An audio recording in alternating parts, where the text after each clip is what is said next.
Kalau misalkan pemerintah kita ya sekarang nih agresif banget cari investasi dari Timur Tengah, tapi apakah ini bisa dibilang ambisi Indonesia tuh untuk coba ikut campur gitu urusan geopolitik kawasan, tapi belum ada peta jalan yang jelas atau kepentingan nasional yang jelas di dalamnya?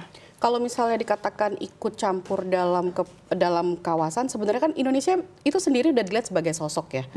Karena Indonesia tuh punya komunitas Muslim yang besar di luar dari Arab dan pasti punya kepentingan. Jadi memang terus kita tergantung dengan minyak di sana. Jadi mau tidak mau kita pasti akan involve di dalamnya gitu.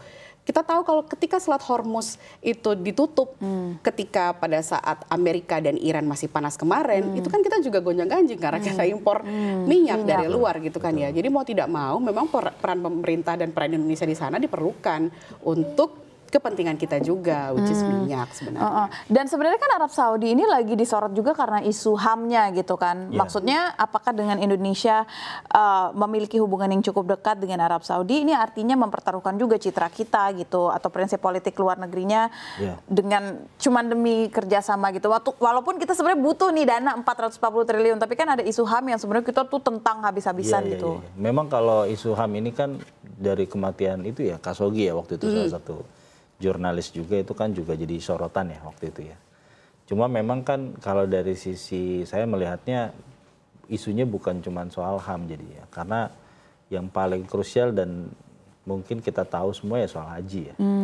Pelayanan haji itu kan sebenarnya banyak kritik juga dari tim pengawas ya. Tim pengawas dari DPR, salah satunya juga Ibu Anggia ya, temannya Kak Safety juga berangkat gitu ya. Banyak kita lihatlah di video-video viral juga banyak gitu ya. Bahkan ada jemaah yang meninggal di pesawat, ada jemaah yang hilang gitu ya. Apakah sudah ditemukan atau belum gitu ya. Itu kan jadi isu besar gitu ya. Dan sebenarnya ada keinginan juga dari kita untuk apa namanya membangun hotel untuk jemaah kita sendiri gitu loh, untuk kenyamanan jemaah. Sebenarnya banyak apa namanya banyak keinginan-keinginan yang menurut saya tentu harus diperbincangkan ya dengan pemerintah Saudi. Cuman saya melihat di apa namanya di itu ya, di statement itu memang tidak detail ya soal itu ya. Saya kurang tahu tentang haji ini ya. Ya apakah memang ya mungkin nggak di highlight atau seperti apa. Tapi saya rasa dan tahun depan kan udah dikelola oleh badan sendiri kan, Badan Penyelenggara Haji dan Umrah. Jadi harusnya ini juga jadi isu yang serius ya, karena jangan sampai jemaah ya seperti kemarin lah itu yang viral-viral itu. Iya. Apalagi kita, Indonesia kan sumbangsinya untuk umroh dan haji salah satu yang terbesar juga. Belum gitu lagi harusnya. Putaran uangnya kan itu udah. Karena kan kita lihat juga kan kalau dari rilisnya pemerintah kan memang yang ditekankan adalah kedua negara memastikan kenyamanan dan kesejahteraan jemaah Indonesia gitu. Itu kan. Itu mungkin juga kan salah satunya Pak Prabowo kan juga umroh hari ini kan. Pak Prabowo mencium Hajar Aswad, Pak Prabowo juga masuk ke dalam Ka'bah. Mungkin ini sinyal positif sekali untuk penyelenggaraan haji ke depan gitu. Apalagi sih yang masih bisa dikoreksi gitu oleh Arab Saudi terhadap jemaah-jemaah haji kita gitu. Kan itu cuman general banget ya, kenyamanan dan keselamatan. Tapi kalau kita make it in detail gitu, apa yang masih bisa ditingkatkan lagi? Sebenarnya beberapa kali kita juga berdiskusi ya Kak Safety ya soal apa namanya jemaah ini yang semakin tua kan sebenarnya. Jadi, satu boleh saya potong nggak? Mungkin nggak penggunaan lebih banyak kuota ya? Bukan hanya kuota, tapi mungkin nggak penggunaan pesawat Garuda Indonesia karena dominasi ke haji dan umroh itu ya Qatar, Emirates, semua dari Saudi gitu loh. Maksudnya Garuda Indonesia malah kalah gitu. Belum, ya memang karena kan ya kalau Garuda kan bicaranya berarti terkait pandemi kemarin ya, banyak pesawat yang dikembalikan ya. Tapi harusnya pasca Covid, kemudian juga Garuda sekarang di Danantara kan juga harusnya ada rencana korporasi juga kan buat nyembuhin Garuda nih, tolong dong gitu. Untuk menambah apa namanya jemaah yang berangkat ya. Tapi memang isunya tuh kemarin jadi sorotan kan jemaah kita yang menua gitu. Yang waktu tunggunya lama gitu ya. Jadi ketika sampai di sana kan juga pemerintah Saudi kan juga melihat ini menjadi beban gitu ya. Tapi kita kan nggak mungkin bisa menghambat juga ya.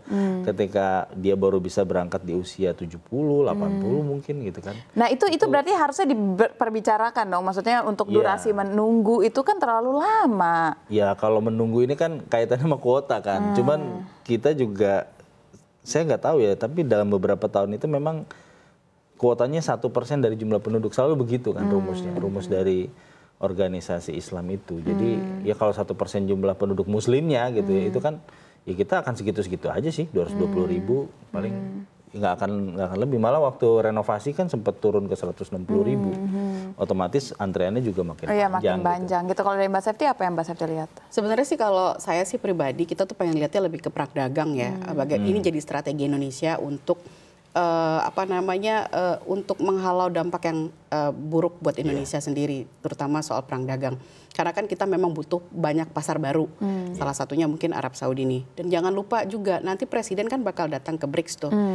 Memang beberapa pemimpin dunia kayak Xi Jinping dan Putin tidak datang, tapi mungkin ini bisa jadi salah satu benefit tuh buat presiden kita untuk tampil lebih menonjol dan untuk mendapatkan benefit buat negara kita gitu loh.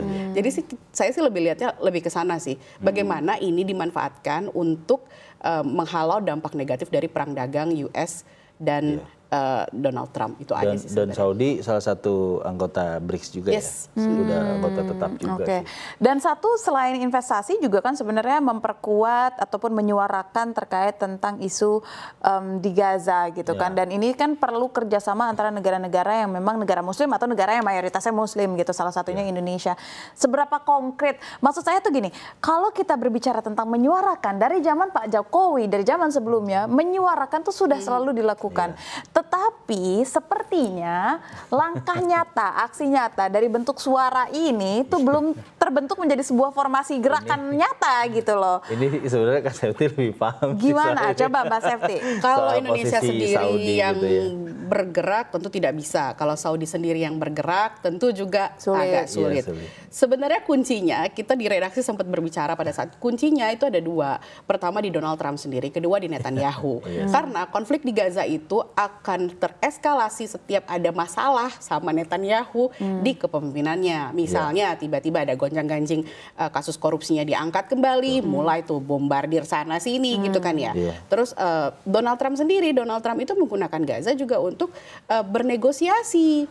Jadi kan kemarin kan kita lihat bagaimana Trump tiba-tiba mengumumkan akan ada pengumuman gencatan senjata 60 hari di Gaza. Israel sudah setuju, saya tinggal menunggu Hamas. Itu kan pasti ada deal-dealannya. Jadi memang kalau misalnya untuk presiden kita sendiri atau Arab Saudi tentu agak sedikit sulit ya kalau misalnya kita menjadi tokoh sentral dalam perdamaian wilayah ini. Tapi memang untuk sekarang kita di redaksi sih melihatnya dua tokoh itu bagaimana. Masalah tuh dua tokoh ini nggak tahu sampai kapan gitu loh seterunya. Ya, makanya kan kemarin Trump ketika sempat mengatakan kepada soal kita balik ke Iran misalnya. Iran kan Trump berhasil dalam tanda kutip mendamaikan Iran dan Israel. Setelah terjadi perdamaian, tahu apa yang dilontarkan Trump? Trump mengatakan di media sosialnya kalau tidak usah deh disebutin lagi soal korupsinya Netanyahu. Lupain aja lah, intinya seperti itu. Berarti kan sebenarnya Trump itu juga sedang bernego dengan Netanyahu. Netanyahu nggak usah ngapa-ngapain deh. Kalau lo ngapa-ngapain nanti kalau kamu nurut nggak ngapa-ngapain, nanti ku buat ini deh buat damai deh, buat masalah kasusmu udah selesai gitu. Kayak gitu kan ya. Sebenarnya kalau kita perhatiin Trump tuh pasti ada udang di balik bakwannya gitu kan ya. Ada udang di balik bakwan nih, bakwan udang bukan bakwan jagung nih kayaknya. Lebih enak. Jadi begitu kayaknya sih. Jadi memang sih kalau kita sih lihat dua orang itu kuncinya. Bagaimana mengendalikan Netanyahu tuh isu korupsinya itu hilang terus gitu.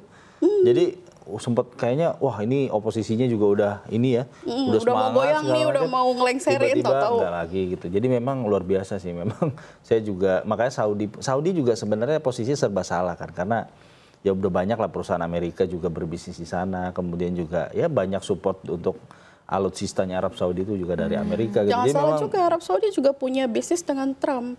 Jadi ada investasi yang kalau tidak salah membangun hotel bersama, termasuk lapangan golf itu di Dubai kalau tidak salah ya. Kalau misalnya dari data New York Times ya. Jadi memang agak kompleks ya. Emang agak kompleks. Berarti artinya tuh seruan ini hanya akan terus menjadi seruan karena Arab Saudi atau negara Muslim tidak bisa 100% bergerak penuh membantu Palestina dan Gaza karena memang sebenarnya masing-masing negara punya kerjasama sendiri terhadap Amerika Serikat. Rumit. Ini rumit, tapi secara kita tetap harus positif ya, harus positif dan positif ya. Jadi kita sih berharap bisa diselesaikan. Iya, karena Banyak juga kan beberapa negara terutama Eropa kan sekarang sudah menyuarakan bahwa terkait pendirian negara Palestina gitu kan ya. Bahkan Macron juga sempat berbicara akan ada pembicaraan dengan Arab Saudi yang akan membahas soal negara pendirian negara Palestina itu. Jadi kan memang sebenarnya kan sudah ada upaya-upaya dari politisi-politisi lain yang di dunia. Jadi memang, tapi memang kuncinya ada di dua tokoh itu sih sebenarnya. Oke. Dan satu juga yang tadi saya baca dari artikel CNBC Indonesia, menjadi momen peluncuran pertemuan perdana Dewan Koordinasi Tertinggi Saudi Indonesia, sebuah platform kelembagaan baru yang bertujuan mengakselerasi kerjasama lintas sektor. Ini arahnya kemana nih? ini ya sebenarnya sih Dewan ini Saudi dengan Cina pun menggunakan format yang sama ya. Tapi ini kayaknya case-nya khusus Saudi doang ya Kak ya. Model-model koordinasi begini. Sebenarnya kan intinya sebenarnya di Kementerian Teknis juga ya. Ujung-ujungnya gitu ya. Cuman memang kemarin ada seremoninya ya Kak untuk penandatanganan meetingnya gitu. Tapi saya lihat itu juga dengan Cina, dengan Rusia juga seperti itu sih. Yang penting kan konkretnya aja nanti seperti apa gitu. Mungkin terakhir singkat aja, setelah dari sini mungkin kan ada ke beberapa negara lain dan juga akan ada ke BRICS. Apa yang diharapkan dari BRICS selain yang tadi udah disampaikan ya? Oke, kita sih berharap ada investasi lain yang masuk. Jadi portofolio investasi kita itu nggak hanya negara yang itu aja. Kan kita tahu dikuasai oleh Singapura, Hong Kong, China. Kita harap banyak negara lain yang juga investasi di Indonesia. Iya, termasuk negara-negara Afrika ya. Dan kan ada Danantara juga. Saya lupa mention juga itu kan kemarin juga ada teken kan antara Danantara dengan perusahaan Saudi untuk pengembangan energi bersih, energi baru dan terbarukan ya. Mungkin itu juga akan jadi fokus ya. Oke deh.